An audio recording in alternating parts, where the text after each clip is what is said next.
స్మృతులు చెక్కిన శిల్పం పార్ట్ 38 వచ్చిన మీనా కుమారి గారు అక్షయ్ గారి మాటలు వింటూ సుకన్య మాట్లాడుతూ, మీ మనసులో కొన్ని కోరికలున్నాయి, అవి నెరవేర్చాలి అని. మీ ఆశలు అవి నాకు అర్థమవుతున్నాయి, అవన్నీ కూడా సక్రమంగా నెరవేర్చే బాధ్యత నాది. అంతేకాక పరంకుశం గారు కూడా చాలా సహాయంగా ఉంటాను అన్నారు. మీ ఫ్రెండ్ నారాయణ గారు కూడా వచ్చి అన్ని విషయాలు చూసి అబ్బాయిని సినీ ఫీల్డ్లోకి పంపొద్దు అని మరీ చెప్పారు. అలాగే ఉద్యోగం ఇస్తానని, ఆయన కొడుకుకి వినీలను ఇచ్చి త్వరలోనే వివాహం చేస్తానని కూడా మాట ఇచ్చారు. అది నా ఫ్రెండు, నేను ఒకప్పుడు అనుకున్న మాట, అది నిజం చేస్తాను అని చెప్పారు. నా ఫ్రెండ్ అక్షయ్ ఎలాంటి వాడో నాకు బాగా తెలుసు. చీమకు కూడా అపకారం చేయనివాడు ఈ విధంగా చేశాడు అంటే దానికి కారణం లేకపోలేదు. అది ఎంత దారుణమో తలుచుకుంటేనే రక్తం ఉడికిపోతుంది. ఏ వయసు వారైనా ఊరుకోలేరు. ఆఖరికి ఒక్క బామ్మ ఉన్నా కూడా తన మనవరాలను రక్షించుకోవడానికి ఏదో ఒకటి చేసి తీరుతుంది. అలా సరైన మనస్తత్వం ఉన్న ఎవరైనా తమ కళ్ళ ముందు అలాంటి తప్పు చేస్తుంటే అక్కడున్న ఆయుధం పెట్టి నరికేస్తారు. అలాగే అక్షయ్ చేసిన పనిలో తప్పు ఉందని నేను అనుకోను. ఒక తండ్రిగా ఆలోచించాడు. అందుకే ఏ ఇబ్బంది లేకుండా అక్షయ్ కూతుర్ని నా కోడలుగా చేసుకుంటాను. నా ఫ్రెండ్ని నేరస్తుడిగా నేను ఎప్పటికీ అనుకోను. భగవంతుడు దయ తలిస్తే చిన్న శిక్షతో బయటపడాలి అని కోరుకుంటాను మనస్ఫూర్తిగా అని ఆయన చెప్పి వెళ్ళారు అని చెబుతున్న సుకన్య మాటలకు ఎంతో సంతోషపడ్డారు అక్షయ్. సినీ ఫీల్డ్లో ఉన్నప్పటికీ మీ నాన్నగారు ఎంత గొప్పగా ఉండేవారో మాకు తెలుసు. కనీసం సెట్లో తన షూటింగ్ అయిపోయాక ఒక క్షణం కూడా ఉండేవారు కాదు. ఆయన అక్కడి నుంచి వెళ్ళిపోయేవారు. కావాలని రూమర్స్ పుట్టించుకొని అవకాశాల కోసం, హీరోయిన్ అవకాశాలు కావాలని తమ మీద తామే అక్షయ్ గారితో సంబంధాలు ఉన్నాయని చెప్పుకునేవారు. అది వాళ్ళ ఇష్టం. కానీ అక్షయ్ గారికి ఎవరితో సంబంధం లేదు. తన భార్య బిడ్డల మీద పంచప్రాణాలు పెట్టుకొని ఉండేవారు. అది కూడా నిరాశకు గురై ఒక రకంగా అయిపోయేవారు. ఇక ఏదో ఒకటి సంపాదించి వారికి ఆనందం ఇవ్వాలి. తను బ్రతుకు ఉన్నంత వరకు చేయాల్సిన పని ఇదే, నాకు భగవంతుడు అప్పగించాడు అని చెప్పినప్పుడు చాలా బాధ కలిగింది. ఎప్పుడు నేను అంటూ ఉండేవాడిని, నీ కూతుర్ని నా కోడలు చేసుకుంటాను అని. అలాగే నా ఫ్రెండ్ ఆఫీస్లో విహాన్కి మంచి ఉద్యోగం ఇప్పిస్తాను అని కూడా చెప్పారు. కోర్స్ పూర్తి చేయమన్నారు. అది 3 నెలలు కూడా పట్టదు నాన్నగారు, నాకు ఈజీగా అర్థమవుతుంది అని చెబుతున్న విహాన్ మాటలకు సంతోషంగా చూశాడు అక్షయ్. వీడియో చూసే ముందు ప్లీజ్ అండి, వీడియోకి తప్పకుండా ఒక లైక్ చేయండి ప్లీజ్. సుమా ఆంటీ గారు అమాయకంగా ఉంటారు. ఇక అక్షిత గడుసుగా అల్లరిగా కనిపిస్తుంది, కానీ చాలా మంచి అమ్మాయి అంటున్న అక్షయ్ మాటలకు విహాన్ ఒకవైపు చూస్తూ నవ్వుకున్నాడు. సుకన్య మాట్లాడుతూ, సాధ్యమైనంత వరకు మీ ఆశ నెరవేరుతుంది, అందుకు నేను కూడా ప్రయత్నిస్తాను. ఇక మిగిలింది పిల్లల ఆలోచన బట్టి ఉంటుంది అని చెప్పింది సుకన్య. పరంకుశం గారు వచ్చి, ఇక టైం అయిపోయింది వెళ్దామా మరి, అన్నీ మాట్లాడుకున్నారు కదా, ఇక 2 రోజుల్లోనే మీ కేసు కోర్టుకు వస్తుంది, మీ తరపున యామినీదేవి గారు వాదించడానికి ఒప్పుకున్నారట అని చెప్పిన పరంకుశం గారి మాటకు సుకన్య మనసులోనే నవ్వుకుంది. ఆమె ఎప్పుడో తన వృత్తిని ఆపేశారు కదా, మళ్ళీ వాదిస్తానికి రావడం అంటే విచిత్రమే అంటున్న అక్షయ్ వైపు చూసి, మీకోసం సుకన్య గారే ఆమెను జరిగిన విషయాలన్నీ చెప్పి ఆమె మనసును కదిలించారు. యామినీదేవి గారి వృత్తి ధర్మం వైపు అసలు ఆవిడ ఆలోచనలు చాలా గొప్పగా ఉంటాయి కదా, అందుకు తగ్గట్టే సుకన్య గారి విషయం బాగా నచ్చింది. ఆవిడకు మీ విషయంలో ఏ తప్పు లేదని ఆమె గ్రహించి ఈ కేసు ఒప్పుకుంటా అన్నారు కాబట్టి ఇబ్బంది లేదు, మీరు బయటకు రావాలి అని నేను కోరుకుంటున్నాను. అక్షయ్, మీరు చేసింది తప్పుగా నేను భావించడం లేదు. చెప్పాలంటే దుర్మార్గులను శిక్షించుటకు భగవంతుడు ఏదో ఒక అవతారంలో వస్తాడు అన్నట్లు మీరు మౌనికారెడ్డిని హతం చేసిన వారిని భగవంతుడి రూపంగా వచ్చి హతం చేశారు అనుకుంటానే కానీ మీది తప్పు అని నేను ఒక తండ్రి మనసుతో అనుకోను. ఎందుకంటే మీ పూర్వపు చరిత్ర ఏది చూసినా అంతా కూడా ఎంతో గొప్పగా ఉంది. అందులో మీ ప్రేమ, అభిమానం, మీ క్రమశిక్షణ విధానం, మీ మంచితనం, ఏనాడు ఎవరిని ఒక మాట అనని తీరు అన్నీ కూడా గొప్పగా ఉన్నాయి అన్నాడు పరంకుశం గారు. అలా ఒకరికొకరు మాట్లాడుకున్నారు. సుకన్య, విహాన్ వెళ్ళొస్తాము నాన్నగారు అంటూ తండ్రి కళ్ళల్లోకి చూశాడు. అంతా మంచి జరగాలని కోరుకుందాం అంటూ సుకన్య అక్షయ్ కళ్ళల్లోకి చూస్తూ, దేవుడు కుంకుమ అని ఇచ్చి ఇది పెట్టుకోండి అంటూ తన చేతిలో కొద్దిగా కుంకుమ అతని నుదుటి మీద పెట్టింది. మీరు తప్పకుండా బయటకి వస్తారు, అమ్మవారి దయ ఉంటుంది, నాకు ఆ నమ్మకం ఉంది. ఆడవాళ్లకు అన్యాయం చేసిన వారిని హతమారిస్తే ఆ అమ్మవారు సంతోషిస్తుంది, కానీ మీకు శిక్ష విధిస్తుంది అని నేను అనుకోను అంటూ మాట్లాడుతున్న సుకన్య వైపు చూసి, రోజులు చాలా మారిపోయాయి, మనం అనుకున్నట్టుగా ఉండవు, మంచే జరుగుతుంది అన్నట్లుగా ఆలోచించి తర్వాత విపరీతంగా బాధపడవద్దు, చెడు జరిగినా మంచి జరిగినా ఒకేలాగా తీసుకోవాలి అంటూ చాలా ధైర్యం చెప్పాడు అక్షయ్. అమ్మాయి మిమ్మల్ని చూడడానికి వస్తాను అన్నది, అప్పుడు అక్షిత కూడా వస్తుందేమో మరి అంటున్న పరంకుశం గారి మాటకు, అప్పుడు నేను తీసుకొస్తానులేండి అన్నాడు విహాన్. ఏమీ అక్కర్లేదు, వాళ్ళని ఇక్కడి దాకా తీసుకురావక్కర్లేదు, ఎలాగో ఎల్లుండి కోర్టులో కేసు ప్రారంభమవుతుంది, అది మొత్తం పూర్తయ్యాక జరిగే తీర్పు బట్టి మనం నిర్ణయించుకుందాం అన్నాడు అక్షయ్. అలాగే అని చెప్పి సుకన్య అక్షయ్ వైపు ఒకసారి తనివి తీరా చూస్తూ బయటకు నడిచింది. అక్షయ్ ముఖంలో అదే చిరునవ్వు. ఎలా సాధ్యం, రేపు న్యాయస్థానంలో ఎటువంటి తీర్పు వస్తుందో అన్న ఆందోళన ఏమాత్రం కనిపించదు. జీవితాన్ని అందంగా ఊహించుకొని చక్కటి వయసున్న రోజుల్లోనే అనుకొని విఘాతం ఉప్పెనలా ఆయన గుండెకు తగిలింది. అందుకే ఎటువంటి కష్టాన్నైనా ఆయన భరించగలిగే ఓర్పు సహనం కలిగి మనిషి ఒక మహర్షిలా అయ్యారు అని అనుకుంటూ అక్షయ్ ముఖంలోకి చిరునవ్వుని చూసి వెనక్కు తిరిగిన తర్వాత సుకన్య కళ్ళల్లో కన్నీరు ఆగలేదు. అవును, కేసు కోర్టుకు వచ్చిన తర్వాత తీర్పు ఎలా ఉంటుందో అన్న ఆందోళన ఆమె మనసును ఒక పట్టాన నిలవడం. జీవితం అంటే ఇంతేనా అన్నట్లుగా ఎప్పటికప్పుడు ప్రశ్నార్థకంగా సంతోషం లేని చీకటి అలుముకుంటూనే ఉన్నది.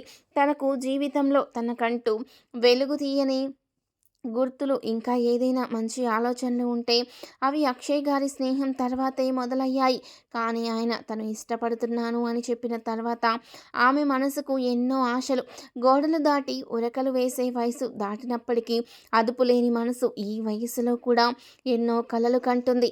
ఆ కలలో అక్షయ్ గారి గుండెల్లో అలా కాసేపు అన్న సేద తీరాలి, అలసిపోయిన ఈ జీవితంలో అలసట తీర్చుకోవాలి అన్న ఆశ కలుగుతుంది. అలాగే జీవితంలో ప్రేమ కోసం తపించిన ఆ మనసుకు తన ప్రేమను అందించాలి అని ఎన్నో కలలు. నిజమే, అక్షయ్ గారు చెప్పినట్లు జరగబోయే చెడును ముందు గ్రహించుకొని ఊహలు పెంచుకోవాలి అని ముందే ధైర్యం కోసం చెబుతున్నారు. ముందు ఆలోచన గొప్పగా చేయకూడదు అన్నది ఆయన సిద్ధాంతం అయిపోయింది. ఆయన అనుభవాల సారమది. ఆలోచిస్తున్న సుకన్య వైపు చూస్తూ, విహాన్ వెళ్దామా అమ్మా అన్నాడు ప్రేమగా. ఆ పిలుపుకి ఒక్కసారి కళ్ళు ఒక్కసారిగా తుడుచుకొని పదబాబు అంటూ ఆనందంగా నడిచింది సుకన్య. విహాన్ వినీలతో అమ్మ అని పిలిపించుకోవడం నా అదృష్టం, అది కూడా అక్షయ్ గారు నాకు ప్రసాదించిన వరం అని మెడలో ఉన్న తాలిబొట్టు తన గుండెలకు తడుముతుంటే ఆ గుండెలో దాగిన అక్షయ్ గారి రూపానికి ప్రేమతో తన ప్రేమను అద్దాలి అనిపిస్తోంది అని ఆలోచిస్తూ నడుస్తున్న సుకన్యకు అక్షయ్ గారు ప్రేమతో తనకు ఎదిగిన 2 బిడ్డలను ఇచ్చి మడిలో మంగళసూత్రాన్ని కట్టి సుమంగలిగా మార్చేశారు. తనకు తన మనసుకు ఎంతో విలువనిచ్చారు. ఆ విలువతో తన మనసుకు ఊరటను కలిగించారు. వాటన్నిటికీ కారణం తనపై నమ్మకం, తనపై ప్రేమ అని తలుచుకున్నప్పుడల్లా ఆనందం కలుగుతుంది. సుకన్య మనసుకు అదే మనసుతో అక్షయ్ జైలు నుంచి రావాలి అని అందరూ ఆనందంగా ఒక కుటుంబంలా సంతోషంగా కొన్నాళ్ళైనా జీవించాలని ఆశపడుతుంది. విహాన్ ఆలోచిస్తూ ఉన్నాడు. నాన్నగారు స్నేహితుడు నారాయణరావు గారు ఎంత గొప్పగా చెప్పారు తన తండ్రి గురించి. అక్షయ్ అలాగే గట్టు మీద పడుకొని చూస్తూ ఉన్నాడు. ఆ రూమ్లో జైలు గోడల మధ్యన గోడ మీద వివేకానంద ఫోటో ఉండడంతో ఆ ఫోటో వైపు చూస్తూ కళ్ళు మూసుకున్నాడు. అసలు తన ఫ్రెండ్ నారాయణ గారు ఎలా పరిచయం అయ్యారంటే అన్న సంగతులు కళ్ళ ముందుకు వచ్చాయి. వీడియో చూసే ముందు ప్లీజ్ అండి వీడియోకి తప్పకుండా ఒక లైక్ చేయండి ప్లీజ్. గతంలో జరిగిన విషయాలు. హీరోగా అక్షయ్ నటనకు వీరాభిమాని నారాయణరావు గారు అక్షయ్ నటించేటప్పుడు చూడాలని ఆయనకు చాలా ఉత్సాహంగా ఉండేది. షూటింగ్లో నారాయణరావు గారు అలా తన కొడుకును ముచ్చటగా తను వెళ్ళేటప్పుడు తీసుకెళ్లేవాడు. అప్పుడు 4 ఏళ్ళు ఉండేవి స్వరూప్కి. ఒకరోజు ఆ ప్రాంతాల్లో ఉన్న ఒక నదిలో బోట్లో ఫైట్ సీన్ యాక్టింగ్ చేస్తున్నారు. సరదాగా చూస్తున్న నారాయణరావు గారు తన ఒడిలో కూర్చున్న కొడుకు ఉత్సాహంగా చప్పట్లు కొడుతుంటే ఆనందపడ్డాడు. అక్షయ్ సినిమాలకు ఒక్కొక్కసారి నిర్మాతగా కొద్ది శాతం డబ్బు కలిపేవాడు. నమ్మకంగా అలా బాగా సంపాదించాడు నారాయణరావు. ఇద్దరి మధ్యన స్నేహం ఉండడంతో అక్షయ్ గారు అవకాశం ఇవ్వడంతో షూటింగ్ జరిగేటప్పుడు అప్పుడప్పుడు వచ్చేవారు నారాయణరావు గారు. షూటింగ్ కార్యక్రమాలు పూర్తయ్యాయి. బా బాల్‌తో ఆడుకుంటూ ఉన్నాడు స్వరూప్. అక్కడే భోజన ఏర్పాట్లు కూడా చేసేసరికి అందరూ భోజనాలు చేస్తున్నారు. అక్షయ్ గారికి హీరోగా యూనిట్ వారు తీసుకొచ్చిన స్పెషల్ భోజనం నారాయణరావు గారు కూడా తినేవారు. అప్పుడప్పుడు మీరిక్కడే భోంచేయాలి అని చెప్పడంతో ఆగారు. బాబు స్వరూప్‌ని పిలుస్తుంటే నేను బాల్‌తో ఆడుకొని వస్తాను. ఈలోపు మీరు తినండి అంటూ పెద్ద మనిషిలాగా చెప్పాడు. అక్షయ్ బాబు వైపు చూస్తూ చాలా ముద్దుగా ఉన్నాడు అంటూ నవ్వారు. అలా భోంచేస్తూ షూటింగ్‌లోని విషయాలు మాట్లాడుకుంటూ నెక్స్ట్ సీన్ల గురించి చెప్తూ ఉన్నారు అక్షయ్ గారు. బాబు బాలుతో ఆడుకుంటూ ఆ నది గట్టు దగ్గరికెళ్ళి కాలు జారి సడన్‌గా నదిలో పడిపోయాడు స్వరూప్. ఆ విషయం చూసిన అక్కడి వారు అరిచారు. వెంటనే అక్షయ్ వెనక ముందు ఆలోచించకుండా నదిలో దూకాడు. అడుగు వరకు వెళ్ళిన బాబు జుట్టు పట్టుకొని తన మెడ మీద వేసుకొని ఉండి ఒక్కసారిగా నదిలో ఫ్లోటింగ్ వాటర్ వదిలేసరికి అనుకోకుండా కాళ్ళు నిలుపుకోలేకపోయారు. బాబుని విసిరేస్తున్నాను, క్యాచ్ పట్టండి అంటూ పెద్దగా అరిచారు అక్షయ్ గారు. అలా బాబుని విసిరేటప్పుడు అక్కడ షూటింగ్ కోసం అమర్చుకున్న నెట్ పెట్టారు నలుగురు వ్యక్తులు. అందులో పడ్డాడు బాబు. వెంటనే బాబుకక్కడ ఎప్పుడు అవసరాలకు అనుకూలంగా ఉండే డాక్టర్ గారు వచ్చి బాబుని చూస్తున్నారు. అక్షయ్ గారు చాలా దూరం వాటర్ ఫ్లోటింగ్‌కి కొట్టుకొని వెళ్లారు. ఈత రావడంతో ఈదుతూ వచ్చారు. ఆయన కోసం వెళ్ళినా కూడా పైకొచ్చేశారు. అలా అలసిపోయి వచ్చి కుర్చీలో అలాగే వెనక్కి వాలారు. డాక్టర్ గారు వచ్చి చూస్తే దూకేటప్పుడు అక్షయ్ గారి కాలికి గాయం అవ్వడంతో బ్లడ్ కారిపోతూ ఉంది. అలాగే ఈదటంతో ఆయన నీరసంతో ఒకలాగా స్పృహ తప్పినట్లయ్యారు. వెంటనే హాస్పిటల్‌కి తీసుకెళ్లారు. ఇంజెక్షన్స్ చేయడము, ఆవిరి పట్టడం అలా అన్నీ జరగడంతో అది ఒక మర్చిపోలేని గుర్తుగా మిగిలిపోయింది. ఆ తర్వాత నారాయణరావు గారికి అక్షయ్‌కి స్నేహం బాగా పెరిగింది. అనుకోకుండా ఒకసారి నష్టాల్లో ఇరుక్కోవడంతో, పెట్టుబడి లేకపోవడంతో ఏమీ చేయలేని పరిస్థితుల్లో ఉన్న నారాయణకు అప్పట్లో సూపర్ హీరోగా మంచి పొజిషన్‌లో ఉన్న అక్షయ్ గారు డబ్బు సహాయం చేశారు. అది ఎవరికీ తెలియకుండా గుప్తంగా ఇచ్చేవారు అక్షయ్. అదే స్నేహం అని చెప్పేవారు. ఆ తర్వాత వ్యాపారంలో లాభాలు రావడం, అక్షయ్ అప్పు తీర్చేయడము అన్నీ జరిగిపోయాయి. అలా వారిద్దరూ కలుసుకున్నప్పుడు అక్షయ్ గారి కుటుంబం పార్క్‌లో ఉండడం చూసి అటుగా కారులో స్వరూప్‌తో వస్తున్న నారాయణరావు గారు అక్కడ దిగారు. బాబు స్వరూప్ ఎంతో ఇష్టంగా అక్షయ్ గారిని అంకుల్ అంటూ కౌగిలించుకున్నాడు. అప్పుడు అక్షయ్ ఎత్తుకున్న వినీల బాబు జుట్టు పీకి నువ్వు దిగు అన్నట్లుగా మాటలు రాకపోయినా సైగ చేసి చెప్పింది. అంకుల్ చాలా మంచివారు, నువ్వు చాలా అల్లరిగానివి అన్నాడు స్వరూప్ మాటలతో ముద్దు ముద్దుగా. అలా పిల్లలు ఆడుకుంటూ ఉంటే ఆయాను చూడమని చెప్పారు నారాయణరావు గారు. పిల్లలిద్దరితో మీరే పార్క్ వచ్చారు మీ మిస్సెస్ అంటూ ఉన్న నారాయణరావు గారి మాటకు తను వేరే పని మీద వెళ్ళిందని చెప్పారు. అలాగే నారాయణరావు గారిని అడిగితే తను బాబుని ప్రసవించి చనిపోయిందంటున్న నారాయణరావు గారి వైపు అలాగే చూస్తూ ఎప్పుడూ చెప్పలేదే అన్నారు అక్షయ్. ఆ తర్వాత పెళ్లి చేసుకోమంటున్నారు. నా భార్య చెల్లెలు మంచిదే, నేనంటే ఇష్టమే, అన్నీ తెలుసు. బాబుని కష్టం లేకుండా చూసుకుంటుంది. కానీ ఆ స్థానంలోకి ఇంకొక అమ్మాయిని నేను స్వీకరించలేకపోతున్నాను అక్షయ్ అని చెబుతున్న నారాయణరావు గారి మాటకు అసలు ఒంటరితనం అనేది అనవసరం. పిల్లలు ఉండాలి. పిల్లలతో మనం ఉండాలంటే మనకు తోడు అవసరం అని చెప్పి బతిమాలి ఆయనకు ఆయన మరదలతో పెళ్లి జరిగేలా చేశారు అక్షయ్ గారు. నారాయణరావు గారి ఆనందంలో, ఆస్తిలో ప్రతి విషయంలో అక్షయ్ దేవుడిలా మారిపోయాడు.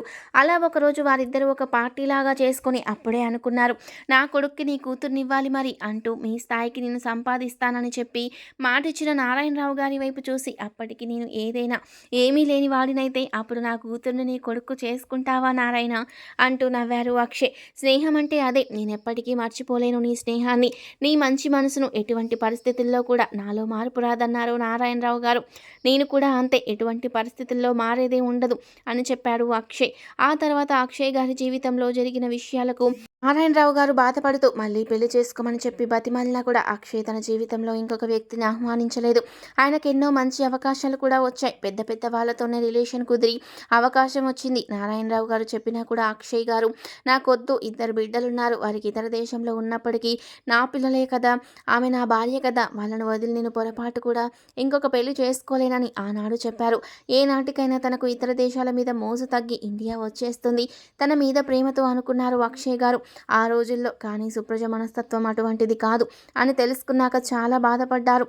కేవలం డబ్బు, విలాసాలు, నాగరికతలు అలవాటు పడిపోయిన సుప్రజ భర్త అంటే పెద్ద ప్రేమ లేకుండా అయిపోయింది. అందుకు కొంత కారణం తన మరదల మీద ఉన్న ప్రేమను ఎవరి మీద చూపించలేని అక్షయ్ సంసార జీవితంలో కూడా పూర్తిగా సంతోషాన్ని ఇవ్వలేకపోవడం కావచ్చు. ఈనాటి జనానికి మనసు మంచిదైనంత మాత్రాన కుదరదు. శారీరకంగా అన్ని విధాలుగా వారి మనసును సంతోషపెట్టగలిగే వారిని ఎప్పుడు కూడా ఎన్నుకుంటారు కొందరు. అలాగే సుప్రజ తన బావ మాయ మాటలకే ఎక్కువగా ఇష్టపడి అలా వెళ్ళిపోవడం, నిజాయితీ గల భర్త మాటలను నమ్మకపోవడం, అతనితో ఇతర దేశాలు వెళ్ళినప్పటి నుంచి రిలేషన్ నడపడం జరిగింది. నిజమైన ప్రేమకు ప్రాణాలిచ్చే ప్రేమ కన్నా కూడా పై మెరుగులు చూసే మాటలకు లొంగిపోతారు కొందరు అన్న విషయాన్ని నిదర్శనం సుప్రజ.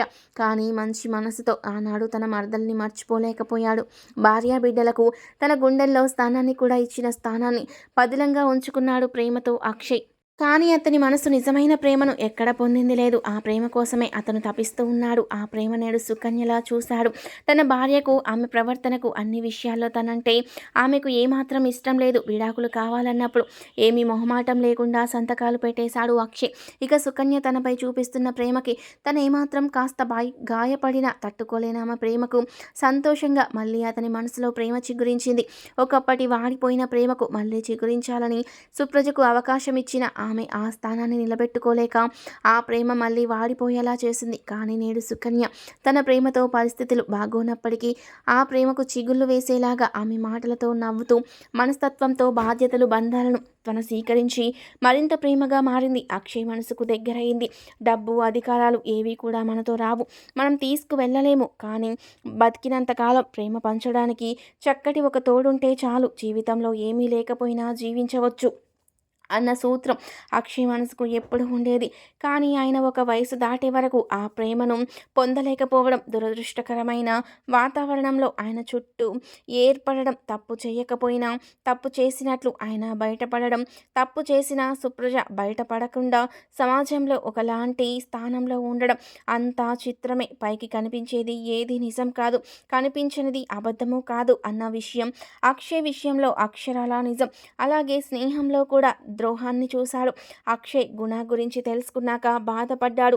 ఇప్పుడు అక్షిత గుణ కూతురు అని తెలిసేసరికి తన స్నేహితుడు కూతురు అన్న ప్రేమ, అభిమానం, మంచితనం, సుమ అమాయకత్వం, అక్షిత సమాజంలో ఎలా జీవించగలుగుతుంది అన్న ఆలోచన ఆమెను గమనించిన ఆ వారం రోజులు తను తీసుకున్న నిర్ణయంతో ఆమె తన కోడలు కావాలి అని మనస్ఫూర్తిగా అనుకుంటున్నాడు నేడు అక్షయ్.